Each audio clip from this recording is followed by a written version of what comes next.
Et nous allons prier. Merci Seigneur pour ta fidélité, ta grâce, ta bonté. Et merci par-dessus tout Seigneur pour ta parole. Qu'elle puisse encore instruire nos cœurs et nos âmes ce matin. Qu'elle puisse aussi, Seigneur, faire du bien à tous ces enfants qui sont sortis, Seigneur, pour l'entendre. Pour apprendre à te connaître aussi, Seigneur, et à t'aimer. Que tu les gardes et que tu les préserves, Seigneur. Et merci que, grands et petits, nous puissions nous réjouir ensemble de te connaître, Seigneur, et de lire ta parole. C'est un privilège que nous avons et que nous puissions en être conscients. Au nom du Seigneur Jésus. Amen. Amen. Je vous invite ce matin dans Genèse, chapitre 18. Genèse, chapitre 18. Et nous allons voir un rendez-vous de plus entre Dieu et un homme. Enfin, un homme et une femme, mais même si la discussion est plus avec l'homme, ici, dans ce passage. Il s'agit de notre ami, qui est l'ami de Dieu, Abraham. Genèse chapitre 18. Et on va lire ensemble les 19 premiers versets de ce chapitre. Et on va voir que voilà, Dieu avait prévu de venir voir Abraham. Il avait rendez-vous avec lui, il avait des choses à lui dire. Donc à partir du verset 1 du chapitre 18, il est écrit ici: « L'Éternel lui apparut parmi les chênes de Mamré, comme il était assis à l'entrée de sa tente pendant la chaleur du jour. Il leva les yeux et regarda, et voici, 3 hommes étaient debout près de lui. Quand il les vit, il courut au-devant d'eux, depuis l'entrée de sa tente, et se prosterna à terre. Et il dit, « Seigneur, si j'ai trouvé grâce à tes yeux, ne passe pas, je te prie, loin de ton serviteur. Permettez qu'on apporte un peu d'eau pour vous laver les pieds, et reposez-vous sous cet arbre. J'irai prendre un morceau de pain pour fortifier votre cœur.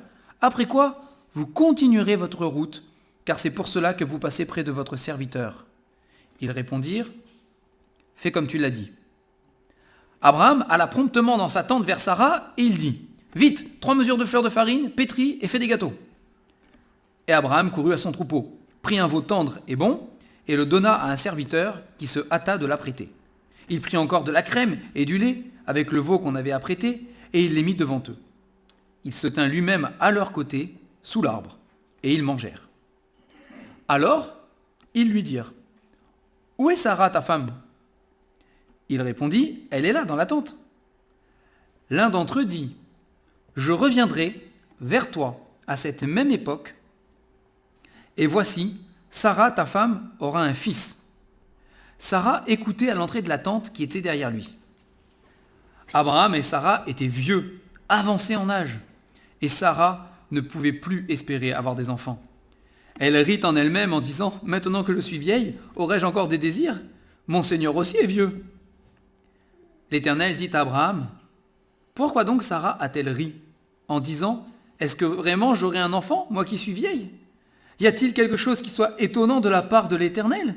Au temps fixé, je reviendrai vers toi à cette même époque, et Sarah aura un fils. » Sarah mentit en disant, « Je n'ai pas ri, car elle eut peur. » Mais il dit, « Au contraire, tu as ri. » Ces hommes se levèrent pour partir, et ils regardèrent du côté de Sodome. Abraham alla avec eux pour les accompagner. Alors l'Éternel dit, « Cacherai-je à Abraham ce que je vais faire ? Abraham deviendra certainement une nation grande et puissante, et en lui seront bénies toutes les nations de la terre, car je l'ai choisi, afin qu'il ordonne à ses fils et à sa maison après lui de garder la voie de l'Éternel, en pratiquant la droiture et la justice, et qu'ainsi l'Éternel accomplisse en faveur d'Abraham les promesses qu'il lui a faites. » On va s'arrêter là ce matin. Si vous voulez la suite de l'histoire, encore une fois, vous pourrez continuer à lire pour vous rappeler ces choses. Et donc ici, c'est pas la première fois que Dieu parle à Abraham, d'accord ? Alors, je ne sais pas si on peut faire un classement de ceux qui dans la Bible ont eu le plus de rendez-vous avec Dieu, mais si on en faisait un, Abraham, il serait quand même en tête de liste. C'est en tout cas de ce qui nous est rapporté dans la Bible, c'est toujours pareil. Mais de ce qui nous est rapporté, Même si Moïse, il est pas loin quand même. Hein. Mais de ce qui nous est rapporté, Abraham, le nombre de fois où Dieu est venu lui parler, c'est quand même très conséquent. Hein, depuis la première fois où c'est rapporté, en tout cas dans la Bible, qu'il lui parle, hein, quand il lui dit, quitte ta patrie, ta famille, quitte tout là, et pars vers un lieu que moi je te montrerai. Et puis Abraham va obéir, et paf, il va partir. Hein. Plusieurs fois, Dieu va reparler à Abraham, et régulièrement, on voit, régulièrement, en fait, il dit plus ou moins la même chose à Abraham, en fait. Hein, il y a une répétition, il y a quelque chose qui revient souvent, cette promesse que Dieu fait à Abraham, qu'il va le rendre une multitude à travers sa descendance, tellement nombreux, hein, il est dit que c'est un peu comme les étoiles du ciel, si on cherchait à les compter, on s'en sortirait pas. Je ne sais pas si vous avez déjà essayé, moi j'ai déjà essayé, j'ai abandonné au bout d'un moment. Il y en a trop, on peut pas, au bout d'un moment c'est trop. Hein, ou le sable de la plage, si vous commencez à compter les grains, on va vous prendre un peu pour un fou, certes, mais vous n'êtes pas arrivé. Hein. Et Dieu prend ces images-là et dit à Abraham, regarde, essaye de compter les étoiles du ciel, essaye de compter les grains de sable de la mer, hein, et ta postérité, ta descendance, ils seront tellement nombreux, tellement nombreux, que c'est la même chose. On abandonnerait avant d'arriver à la fin. Leur nombre est trop grand pour être compté comme ça par un être humain, un par un. C'est pas possible. Et donc c'est la promesse qui revient souvent, hein, et à chaque fois quasiment, à Abraham. Je vais faire de toi une nation immense. Immense. Et Dieu rajoute, pratiquement à chaque fois aussi, et à travers ta descendance, toutes les autres nations de la terre seront bénies en toi. Ils seront bénis en toi. Et ce qui se passe, c'est qu'Abraham et Sarah, sa femme, n'ont pas d'enfants. Et les années passent, et les années passent, et les années passent, et beaucoup d'années passent. Et au chapitre 17, hein, juste avant, celui qu'on vient de lire, et il est dit qu'Abraham, il a 99 ans. 99 ans. Quand il discute avec Dieu, au verset 17 du chapitre 17, il dit « Naîtrait-il un fils à un homme de 100 ans ?» Et Sarah, âgée de 90 ans, ils avaient 10 ans d'écart, hein, enfanterait-elle ? C'est pas... Seigneur, maintenant j'ai 100 ans, elle en a 90. Voilà. On a attendu, mais c'est pas possible. Alors il faut voir que dans l'histoire, un peu de temps avant, enfin quelques années en arrière, 13 ans en arrière, hein, enfin, puisqu'il y a 13 ans d'écart, ça fait 12 ans en arrière précisément, il y a 13 ans entre Ismaël et Isaac, hein, 12 ans en arrière, là, avant que Dieu parle ici à Abraham, 12 ans en arrière, il y a eu l'épisode avec Agar, que vous pouvez relire chez vous, hein, mais Sarah a conduit sa servante vers Abraham pour avoir un enfant et pour que la promesse soit accomplie par ce biais-là. Mais c'était un biais d'homme, c'était un moyen d'homme, c'était pas le moyen de Dieu. D'accord ? Mais 12 ans après, c'est long, hein ? Ça veut dire qu'Ismaël, il avait déjà 12 ans, il courait partout là, depuis un moment, hein ? Il était bien grand déjà. Eh bien, à ce moment-là, c'est là que Dieu apparaît à Abraham, ici. C'est le rendez-vous et le temps de Dieu. Et il lui répète. Et là, il lui dit précisément, c'est pas un jour tu auras, vous remarquez que la promesse, elle est plus précise ici. Il lui dit, l'année prochaine, à cette même époque, je reviendrai te voir. Et à ce moment-là, Sarah, non seulement elle sera enceinte, mais elle accouchera. Ce sera le moment d'accoucher. Il y aura un fils. Et tu l'appelleras, ailleurs il le dit à Sarah aussi, Isaac. Hein ? Tu l'appelleras Isaac.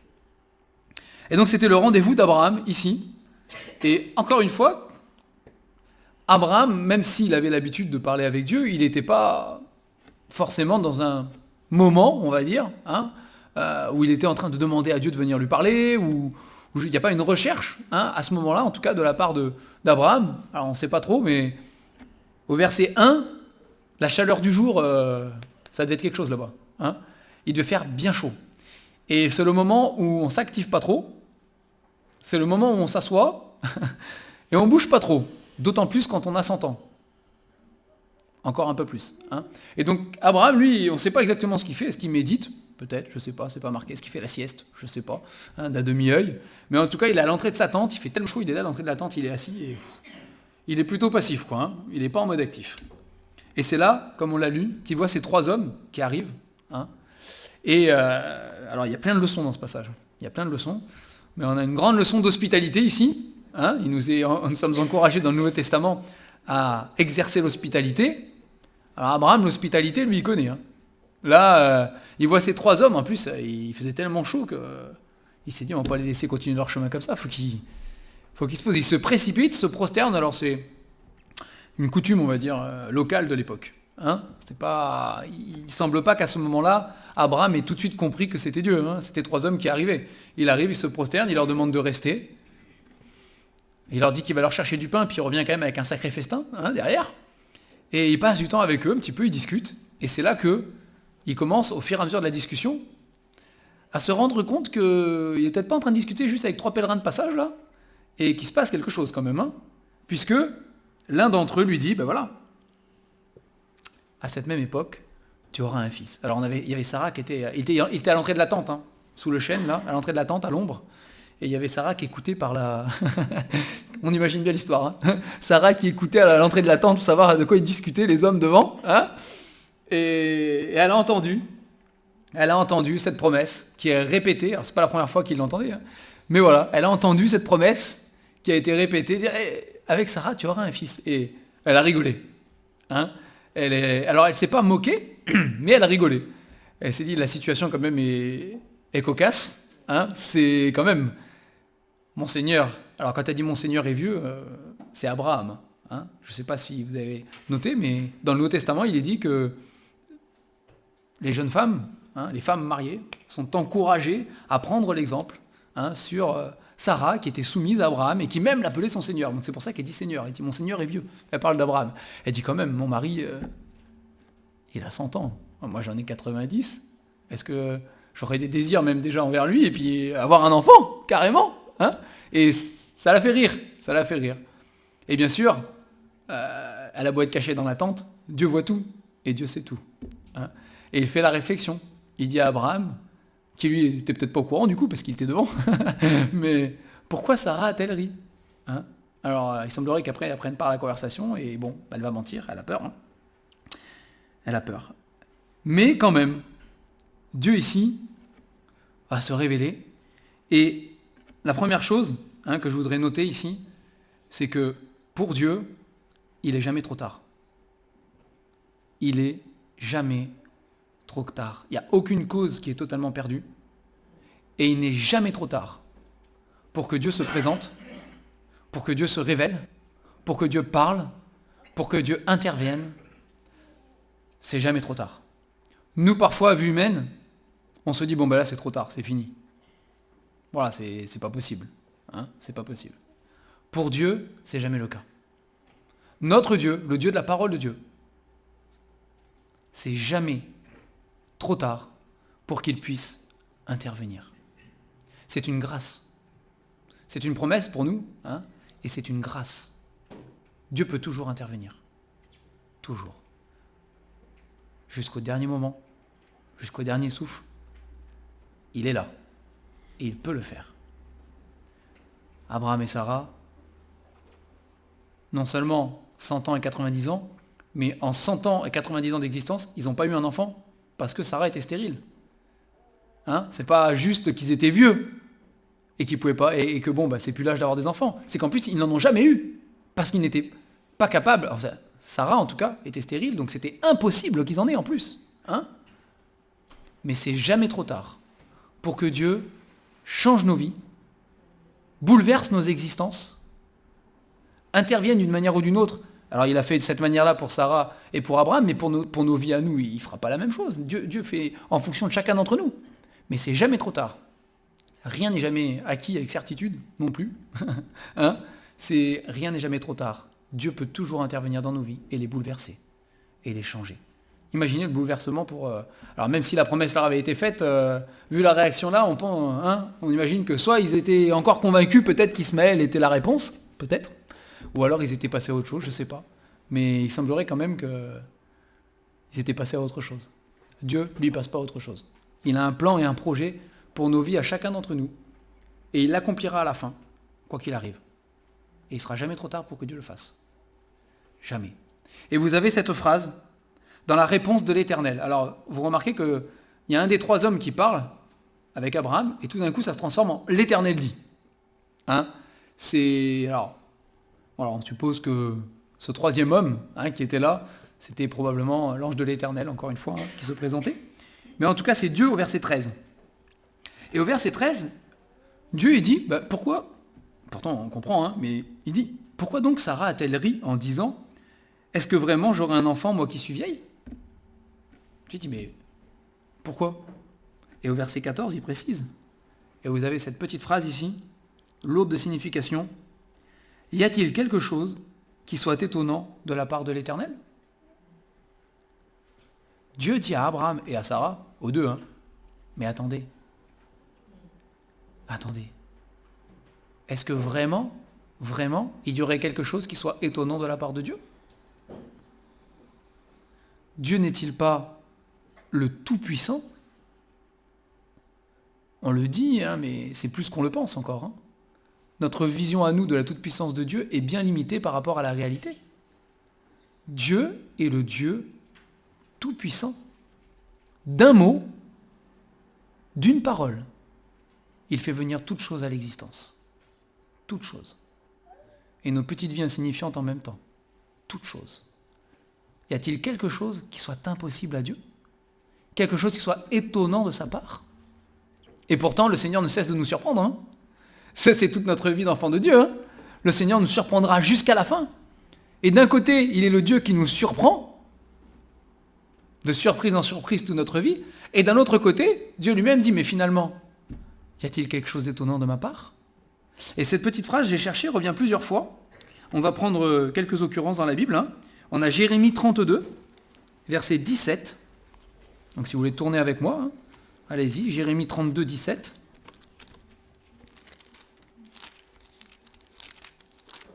Dieu le répète ici au peuple d'Israël.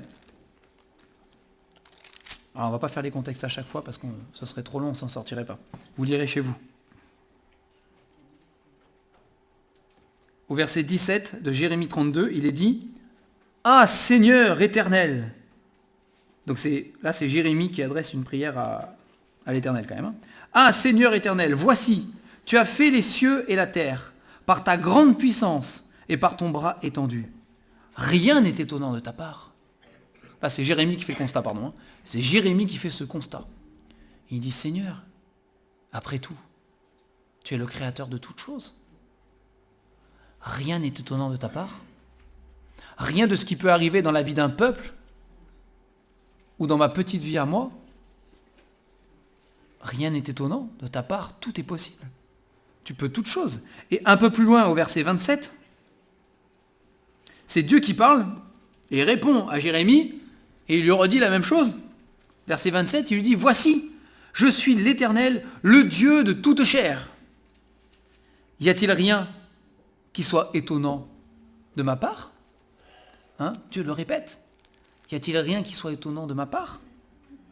En Zacharie chapitre 8, donc à la fin de l'Ancien Testament, en Zacharie chapitre 8, verset 6, en Zacharie 8, 6, il dit ici, « Ainsi parle l'Éternel des armées, si la chose paraît étonnante aux yeux du reste de ce peuple, en ces jours-là, sera-t-elle de même étonnante à mes yeux, dit l'Éternel des armées ?» Donc il parle d'un rétablissement futur d'Israël.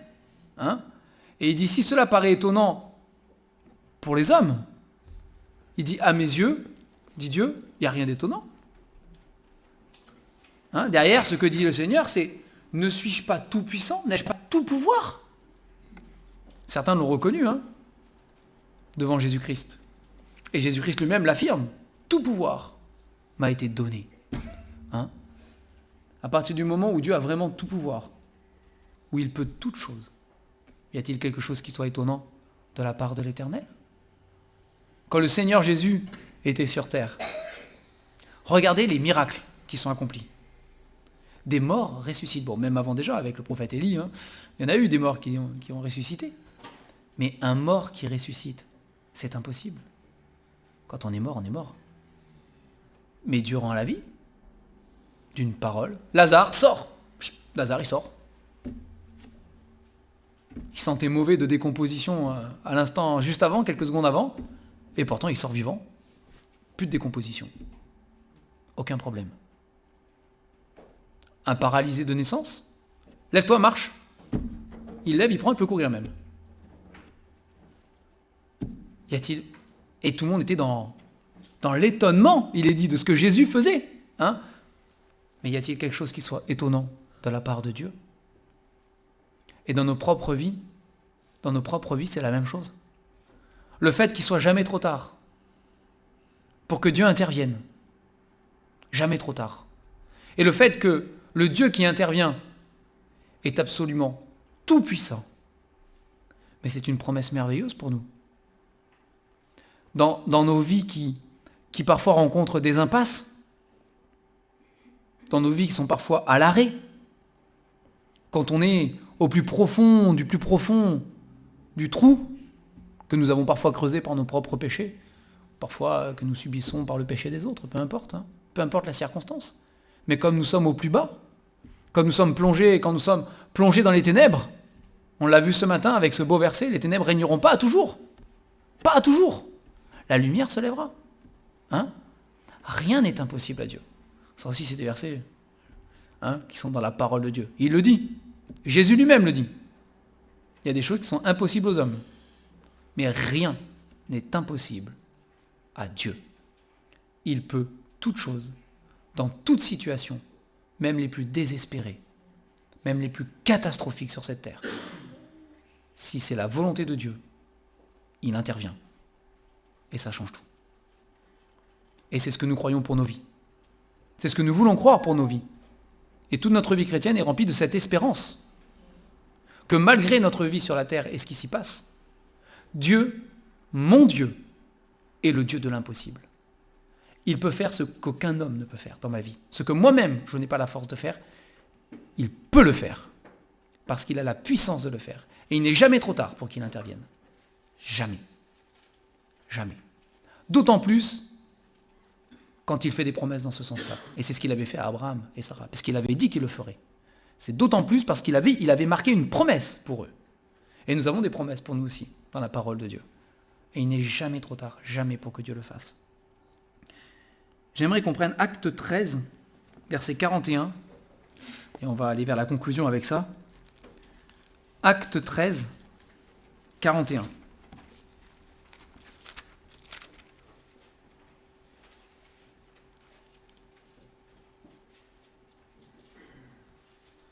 Alors on va lire un peu plus haut. Il faudrait lire tout le chapitre, mais vous le lirez chez vous. On va commencer à partir du verset 32. Acte 13, 32.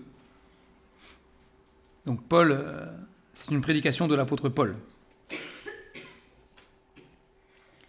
Et nous vous annonçons cette bonne nouvelle, que la promesse faite à nos pères, Dieu l'a accomplie pour nous, leurs enfants, en ressuscitant Jésus, selon ce qui est écrit dans le psaume 2, « Tu es mon fils, je t'ai engendré aujourd'hui. » Qu'il l'ait ressuscité des morts, de telle sorte qu'il ne retournera pas à la corruption, c'est ce qu'il a déclaré en disant « Je vous donnerai les grâces saintes promises à David, ces grâces qui sont assurées. » C'est pourquoi il dit encore ailleurs « Tu ne permettras pas que ton sein voie la corruption. » Or David, après avoir en son temps servi au dessein de Dieu, est mort, a été réuni à ses pairs et a vu la corruption.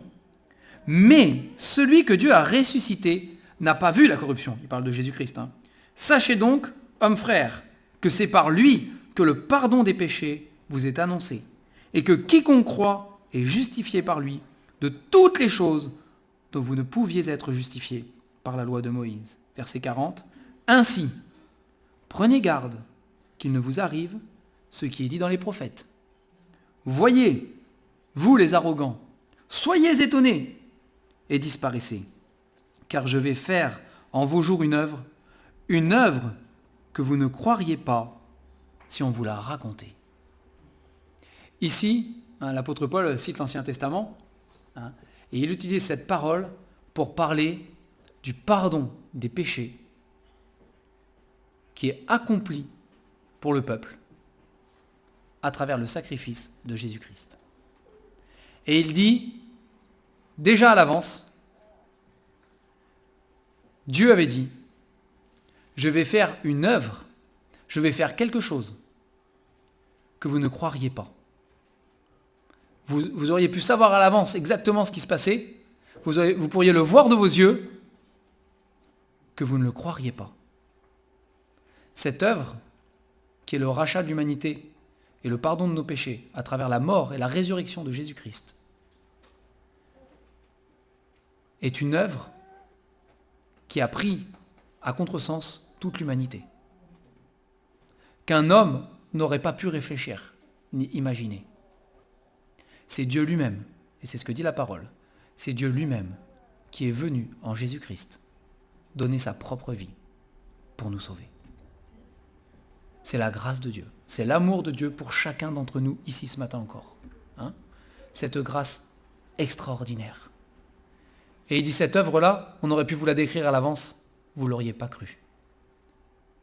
Devant cette œuvre qui est racontée, là on est étonné. Là on est étonné. Qu'un Dieu si grand, si puissant, si parfait, saint et juste, accepte de mourir pour ce que je suis moi, pour le pécheur que je suis moi, avec mon cœur mauvais, mes pensées mauvaises, mes paroles mauvaises, pour moi, qu'il accepte. Et vous savez, dans la parole, il est dit que la croix, l'œuvre de la croix, la prédication de la croix, c'est une folie aux yeux des hommes. C'est une folie pour les hommes. Comment Dieu lui-même est venu mourir sur cette croix en Jésus-Christ pour me sauver moi? C'est de la folie. Mais, comme nous l'avons vu avec Abraham, y a-t-il quelque chose qui soit étonnant de la part de Dieu? Il a trouvé, il a pourvu à la seule solution pour me réconcilier avec lui-même. En Jésus-Christ. En Jésus-Christ. Et ce que déjà Dieu disait à Abraham, y a-t-il quelque chose d'étonnant de la part de l'Éternel? Deux centenaires avec un problème de stérilité qui arrivent à avoir un fils, et l'humanité entière dans le péché, qui a le moyen d'être sauvée par la foi en Jésus-Christ, c'est encore plus grand. C'est un miracle encore plus grand. Et c'est le plus grand miracle de Dieu. Et pour conclure, je voudrais vous inviter chacun d'entre vous, c'est à vous examiner devant le Seigneur. Comme on l'a vu, il n'est jamais trop tard. Jamais trop tard. Jamais. Tant qu'on respire. La Bible dit que tant qu'on respire, c'est le jour du salut. Tant qu'on peut dire aujourd'hui, c'est le jour du salut. C'est le jour où encore la grâce de Dieu est disponible pour chacun d'entre vous. Où le pardon des péchés est disponible pour chacun d'entre vous, individuellement. Quel que soit votre âge. Centenaire, ou tout jeune, il n'y a pas d'âge. Et il n'est jamais trop tard. Il n'est jamais trop tôt non plus. Il n'est ni trop tôt ni trop tard pour le Seigneur. À n'importe quel âge. On peut dire, aujourd'hui, je comprends ce que Jésus-Christ a fait pour moi.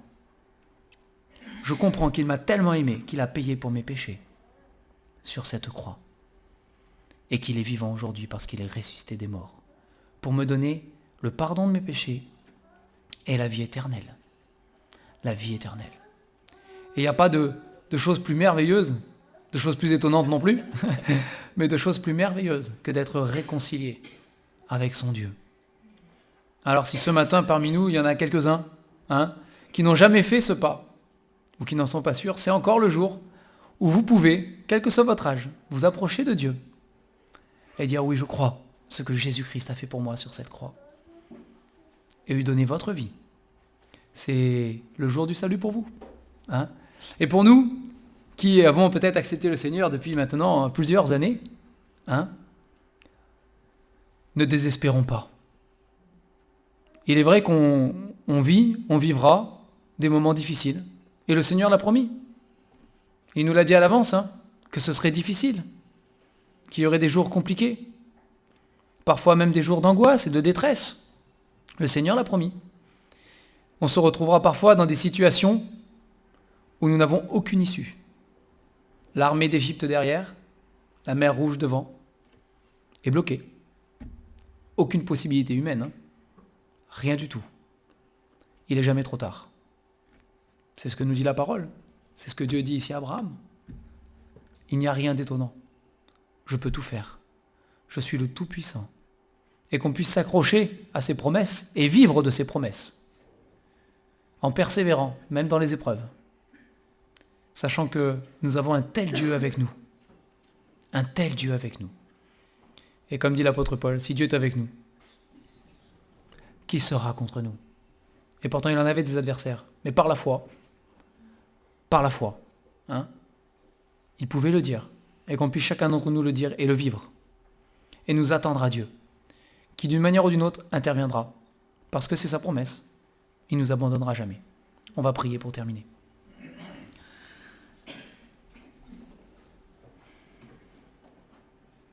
Gloire à toi, Seigneur, encore ce matin.